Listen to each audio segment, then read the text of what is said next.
আলাইকুম, সবাই ভালো আছেন তো?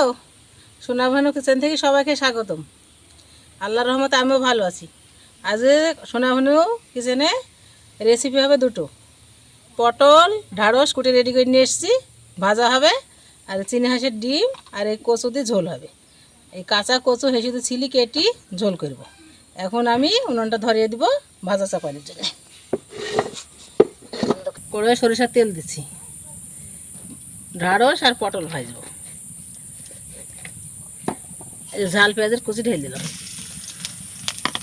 এগুলো একটু লাড়াচাড়া করবো, করার পর এগুলো ঢেলে দেবো। এই পেঁয়াজ ঝালগুলো একটু লাল হয়ে গেছে, পটলগুলা ঢেলে দেবো। এইগুলো ঢেঁড়সও ঢেলে দিলাম। স্বাদ মতো লবণ দিব আর কালার মতো হলুদের গুঁড়া।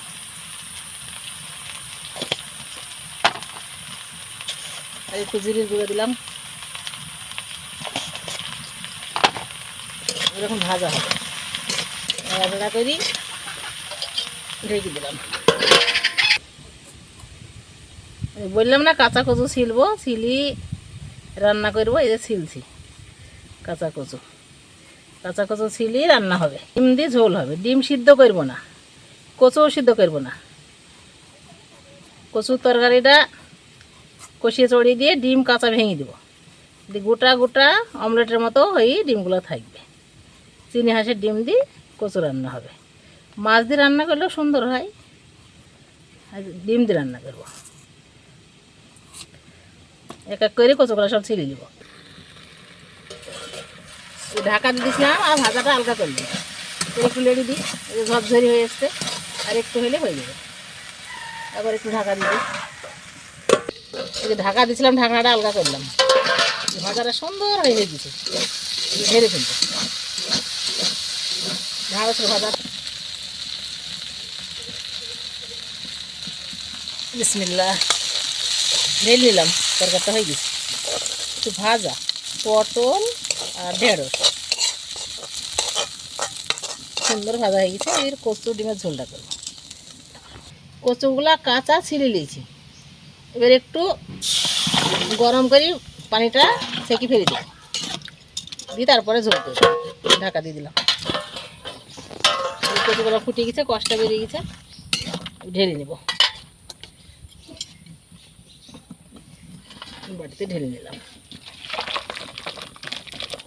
কচুর ডিমের ঝোল করার জন্য সরষের তেলটা দিয়ে দিলাম, পেঁয়াজ কুচিগুলো দিয়ে দিলাম। আদরাকে লাল করে দিব, লাল করে দেওয়ার পর মশলা করে দিব। সব কিছু দিয়ে কষি ঝোল দিব। শুকনো মরিচের গুঁড়ো, ধনের গুঁড়ো,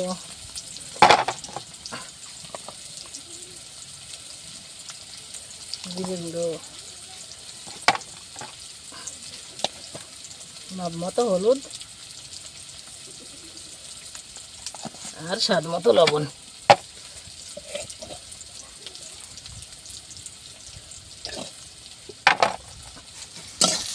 সুন্দরভাবে ফুটছে, খুব লাল হয়ে যাবে মশলাগুলো।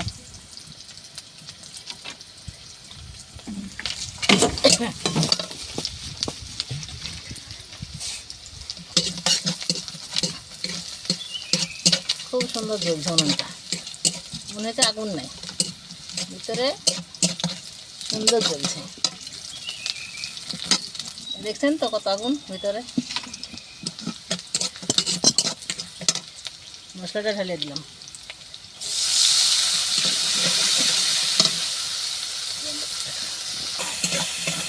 এই যে মশলাটা সুন্দর করে কষানো হয়ে গেছে, কচুটা ঢেলে দেবো। কচুগুলো সুন্দর করে কষিয়ে দিব।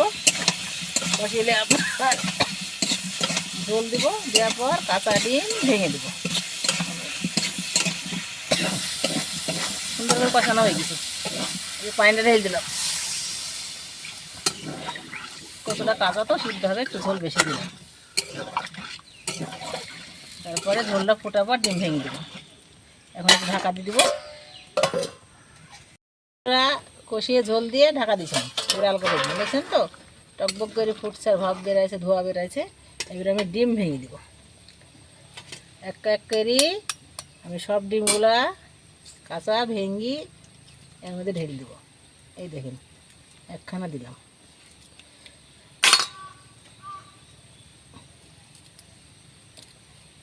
এই ধরেন একখানা দিলাম। এক এক করে সব ডিম দিয়ে দিব। আর জানেন তো প্রচুর খাটনি ভিডিওতে, আপনারা সবাই ভিডিওটা পুরো দেখেন, টেনে টেনে দেখেন না, কয়েকজন টেন দেখে, ওইগুলাতে ক্ষতি জানেন তো। খুব পরিশ্রম ভিডিও বানাইনি, এখন বানাই শখ হয় আপনাদের দেখাই, আপনারা দেখেন। ভিডিওটা সবাই দেখবেন, লাইক কমেন্ট শেয়ার করবেন, সাবস্ক্রাইব করবেন আমার চ্যানেলটাকে।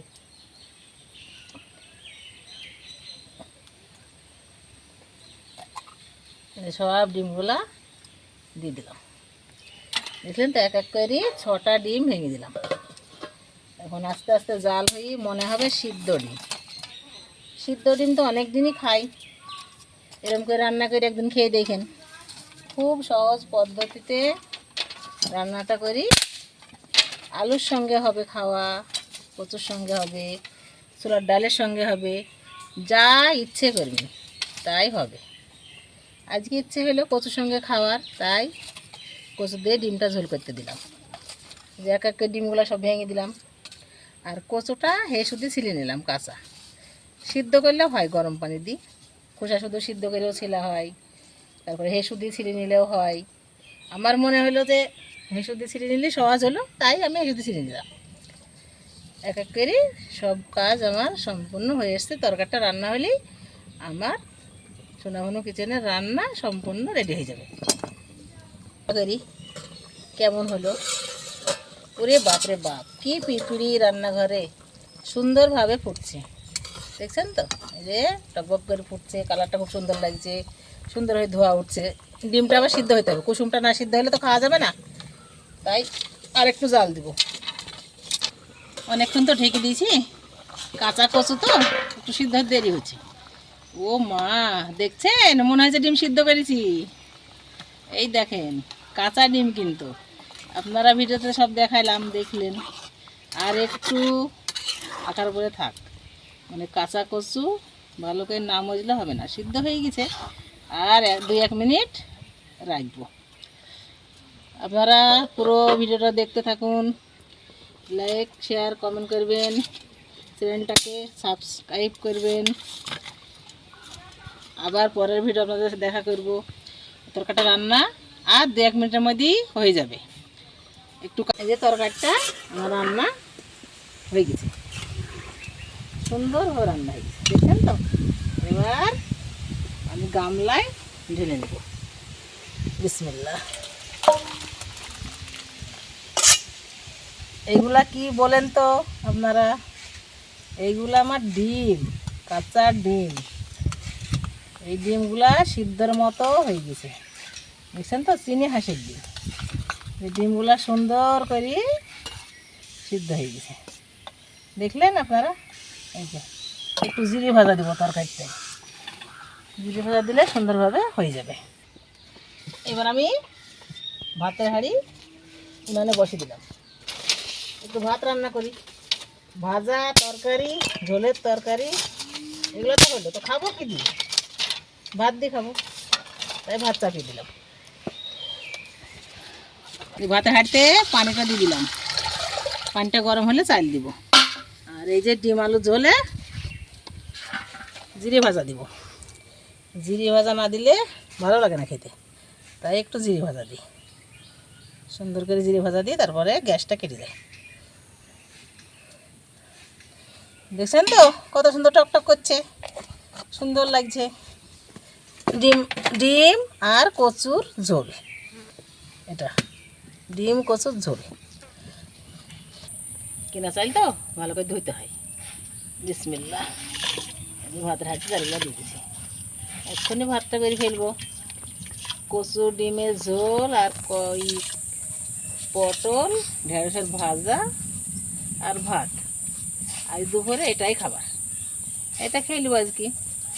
চালগুলা সুন্দর করে ধুই হাঁটে দিয়ে দিলাম। তারপরে চালগুলা দেওয়া হয়ে গেলে ভাতটা ঢাকা দিব। ঢাকা দেওয়ার পর ভাতটা ফুটে হয়ে যাবে। তারপরে ভাতটা কষানো, নামানো, খাওয়া দাওয়া শুরু হবে। এই তো ভাতের হয়ে গেল। ঢাকা ভাপ বেড়াচ্ছে, ফুটছে, একটু লেগে দিই, একটু পরে ভাতটা হয়ে যাবে। আল্লাহর কি ইচ্ছা দেখেন, মানুষ কি খাবে কি না খাবে, কোনটা সুস্বাদ, কোনটা ভালো, কোন টাইমে কি খাবে, সব মানুষের ইচ্ছা। এখন দুপুর টাইমে যে ভাত খেতে হবে সেটাও জানি আমরা, তাই ভাতই রান্না করছি, যে ভাতটা এক্ষুনি হয়ে যাবে।